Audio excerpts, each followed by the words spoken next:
संस्कृताय अहम वर्षा भवतां सर्वेषां हार्दिक स्वागतम एवं अभिनंदनम करोमि। तो मित्रों, आज हम आपको संस्कृत प्रश्नोत्तरी में आपको संधि प्रकरण पढ़ाएंगे। संधि प्रकरण में आपको व्याख्या सहित प्रश्नों को कराएंगे। ठीक है। अब देखिए, संधि कहते हैं दो पदों के मेल को या दो वर्णों के मेल को या दो दूरवर्ती पदों का मेल या इनमें से कोई नहीं। तो संधि कहते हैं दो वर्णों का मेल। संधि में दो शब्द जब पास पास आते हैं तो एक दूसरे की निकटता के कारण पहले शब्द का जो अंतिम वर्ण होता है उसमें और दूसरे शब्द के प्रथम वर्ण में अथवा दोनों में कुछ न कुछ परिवर्तन होता है, उसी को ही हम संधि कहते हैं। समझ में आया? जैसे दो शब्द होते हैं तो जो प्रथम शब्द होता है उसके अंतिम वर्ण में और जो दूसरा शब्द होता है उसके प्रथम वर्ण में कुछ न कुछ चेंजिंग आती है, उसको ही हम संधि कहते हैं। संधि कहाँ आवश्यक नहीं मानी जाती है? एक पद में, धातु उपसर्ग में, समास में या वाक्य में। तो आवश्यक नहीं मानी जाती है वाक्य में। जैसा कि कहा भी गया है, संहितेक पदे नित्या धातु उपसर्गयो नित्या समासे वाक्य तू सा विवक्षा पेक्षते। अर्थात वाक्य में जो विवक्षा दी जाती है इसकी भी अच्छी शैली के लेखक उचित नहीं समझते और विकल्प के रहते हुए संधि करते ही हैं। मतलब जो व्याकरण मतलब ये है कि संधि में आवश्यकता वाक्य में नहीं मानी जाती है। अब देखिए, व्याकरणे संहिता पदेन सूच्यते संधि समास लोपः या कारक। व्याकरण संहिता पदेन सूच्यते संधि। संधि के कारण हो सकता है लोप, कोई नया वर्ण या दो में से एक का द्वित्व या उपयुक्त तीनों परिवर्तन। तो इसमें होगा उपयुक्त तीनों परिवर्तन हो सकते हैं। लोप भी हो सकता है और दोनों के स्थान में कोई नया वर्ण भी हो सकता है। जैसे ये है रमा धन ईश, तो रमेश। ठीक है, रमा धन ईश रमेश। तो अथवा दो में से किसी एक के स्थान पर नया वर्ण भी हो सकता है, जैसे नी धन अवसत न्यवसत। ठीक है। अब देखिए, फिर है अच संधि कहते हैं व्यंजन संधि को, स्वर संधि को, विसर्ग को या इनमें से कोई नहीं। तो अच संधि कहते हैं स्वर संधि को। हल संधि में विकार होता है। हल संधि में विकार होता है व्यंजन का, स्वर का या विसर्ग का या उपयुक्त तीनों का। तो हल संधि में विकार होता है व्यंजन का। ठीक है। व्यंजन में संधि करना अथवा न करना ऐच्छिक है, निषिद्ध है, उपयुक्त है में से उपयुक्त दोनों या इनमें से कोई नहीं। तो ये वाक्य में संधि करना जो है अथवा न करना ऐच्छिक है ना। जैसे संहितेक पदे नित्या धातु उपसर्गो नित्या समासे वाक्य तू सा विवक्षाम पेक्षते। धातु और उपसर्ग में संधि करना है, ऐच्छिक, अनिवार्य या निषिद्ध या उपयुक्त। तो धातु और उपसर्ग में तो आपको बताया था ना, नित्या धातु उपसर्गो तो अनिवार्य होती है। संहिता का तात्पर्य है श्रेष्ठ पदीयता, पदार्थ संबंध, परः सन्निकर्ष है, वाक्यार्थ संबंध। तो यह होगा परः सन्निकर्ष। संहिता का हाँ। फिर देखिए, हल संधि कहते हैं, हल संधि स्वर संधि को कहते हैं, व्यंजन संधि को, विसर्ग संधि को या मुख संधि को, तो उसको हल संधि कहते हैं, व्यंजन संधि को। संधि है पद विधि, वर्ण विधि, इनमें से दोनों इनमें से कोई नहीं। तो ये वर्ण विधि है। ठीक है। फिर देखिए, संहिता कुछ विवक्षाधीन भवति समासे वाक्य एक पदे धातु उपसर्गे। तो विवक्षाधीना वाक्य। अग्रे पश्यन्तु। व्याकरण से संबंधित संधि नहीं है। मुख संधि, स्वर संधि, व्यंजन संधि, विसर्ग संधि। अब देखिए, स्वर, व्यंजन और विसर्ग संधि व्याकरण से संबंधित है नहीं और मुख संधि व्याकरण से संबंधित नहीं है। संधि निम्नलिखित में से किसमें अवश्य करनी चाहिए? एक पद में, धातु तथा उपसर्ग के मध्य समास में या उपयुक्त सभी में। तो उपयुक्त सभी में। अमंग आदेश कस्य स्थाने भवति? आदस्य, सर्वस्य, अंतस्य, मध्यस्थ। तो अंतस्य। अब देखिए, दध्यत्र शब्दस्य संधि विच्छेद अस्ति। तो अब हमारा संधि जो है कौन सा स्वर संधि में आपका यन संधि शुरू हो चुका है, जो इस प्रकार है। स्वर संधि में यदि साधारण हश्व, इसका होगा अक सवर्णे दीर्घ है।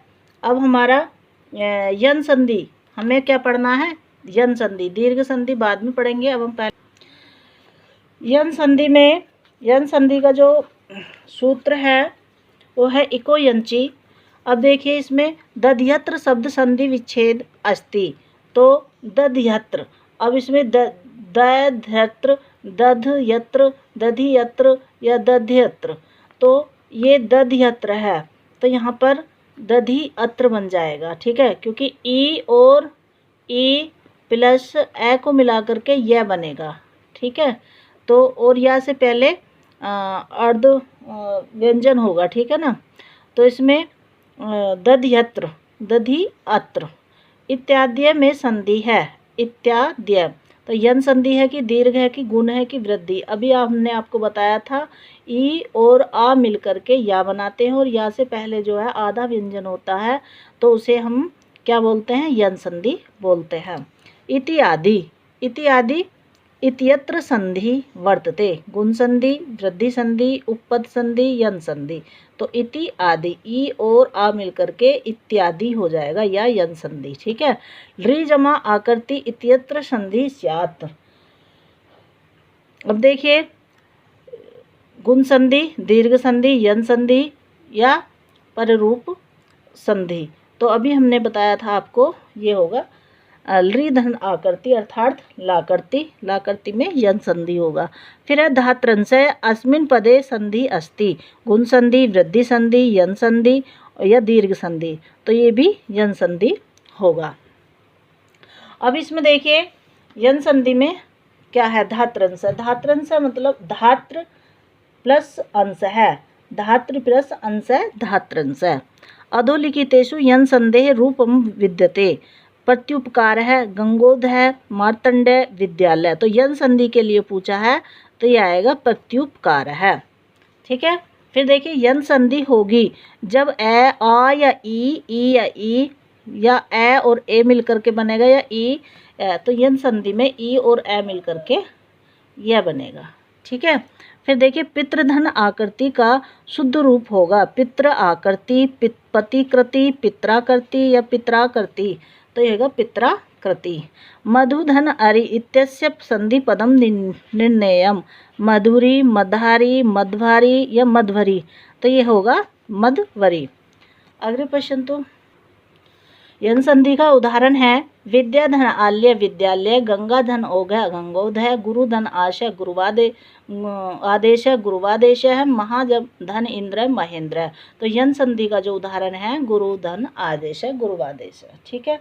ऊ का वा बन जाएगा, ठीक है। यद्यपि पद में कौन सी संधि है, यन संधि, दीर्घ संधि, हल संधि या विसर्ग। तो यद्यपि, यद्यपि, यदि धनापि, यद्यपि यन संधि, ठीक है। लाकृति, अब देखिए लाकृति, इसमें संधि विधायक सूत्र है वृद्धि रेचि, इको यंची, उरण पर अप्रह या आदि गुण, तो ये इको यंची। धात्रंशय में संधि कीजिए, धात्रंशय, धातुरंशय, धात्रंशय या धातोरंशय, तो ये होगा धात्रंशय। शुद्धोपास्य में कौन सी संधि है, शुद्धोपास्य में हल संधि है,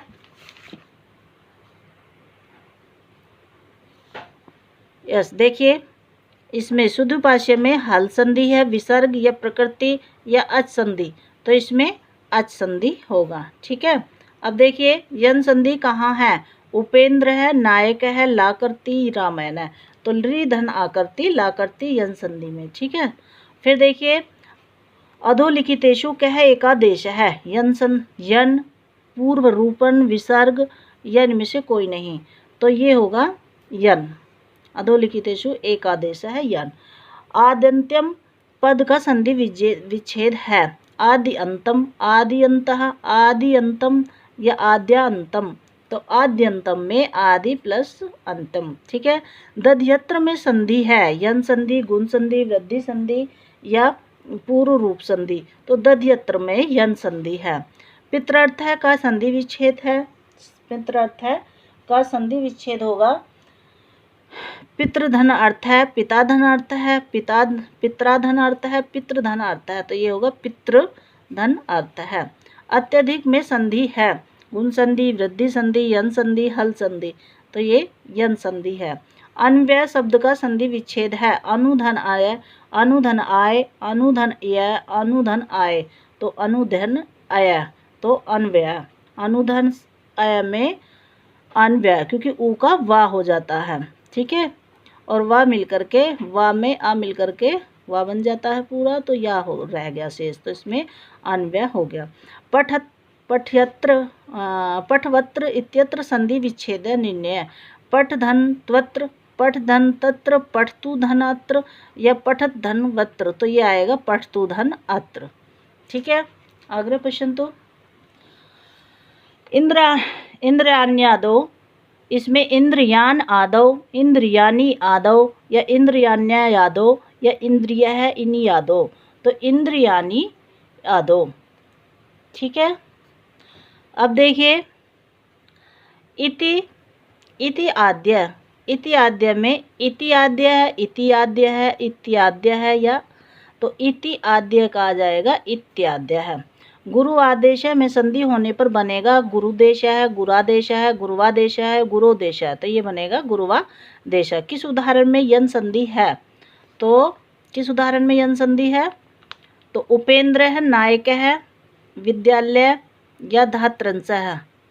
अब इसमें यन संधि पूछा है, तो ये होगा धात्रंश है।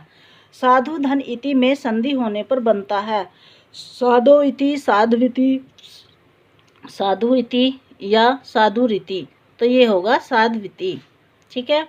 प्रत्येक का संधि विच्छेद होगा प्रत्यय एक या प्रति एक या प्रति एक या प्रत्येक, तो ये होगा प्रति एक। प्रत्यक्षम में संधि है, गुण संधि, दीर्घ संधि, अयादि संधि, यन संधि, तो ये होगा यन संधि। यदि ए, ई, उ और री के बाद कोई भिन्न स्वर आने पर परिवर्तन क्रम से य व र में हो तो कौन सी संधि होगी, गुण स्वर संधि, यन स्वर संधि, वृद्धि स्वर संधि, अयादि स्वर संधि, तो इसमें ई, उ, री के बाद यदि या व र में हो तो कौन सी संधि होगी, यह होगी यन स्वर संधि। शु धन आगत है में कौन सी संधि है, गुण संधि, अयादि संधि, वृद्धि संधि, यन संधि, तो शु धन आगत है स्वागत है, उ का वाह हो जाएगा, फिर क्या आ जाएगा यन संधि, ठीक है। इत्यादि शब्द का सही संधि विच्छेद होगा इति धन आदि, इत्यादि या इत्यादि या इत्यादि, तो ये बनेगा इति धन आदि। फिर है स्वस्तियस्तु, स्वस्तियस्तु का संधि विच्छेद होगा स्वस्तियस्तु, स्वस्त्यस्तु, स्वत्यस्तस्तु या स्वसत्यस्तु, तो ये हैगा स्वस्ति अस्तु, ठीक है। प्रत्यारोपण, प्रत्यारोपण, प्रतिरोपण, प्रत्यारोपण या प्रत्यारोपण, तो ये होगा प्रत्यारोपण। अन्वेषण का शुद्ध संधि विच्छेद है, अन्वेषण है, अन्वेषण है, अणुवेशन या अनुएशन, तो ये होगा अनुएशन, ठीक है। ऊ का वाह हो जाएगा और एक ही मात्रा हो जाएगी, ये बन जाएगा, ठीक है। तो मित्रों, आपको ये वीडियो कैसी लगी, आज आपको मैं आशा करती हूँ कि आज आपको ये संधि प्रकरण जो है समास प्रश्नोत्तरी में बहुत ही मज़ेदार हुआ होगा, और इसी तरीके की हम वीडियो डेली लेकर चलेंगे और बहुत इंटरेस्टिंग वीडियो चलेगी हमारी ये संधि प्रकरण की, तो आपको भी रिवीजन करने का सुनहरा अवसर मिल रहा है। तो इसी के साथ मैं अपनी वाणी को विराम देना चाहती हूँ। नमः संस्कृताय, धन्यवाद।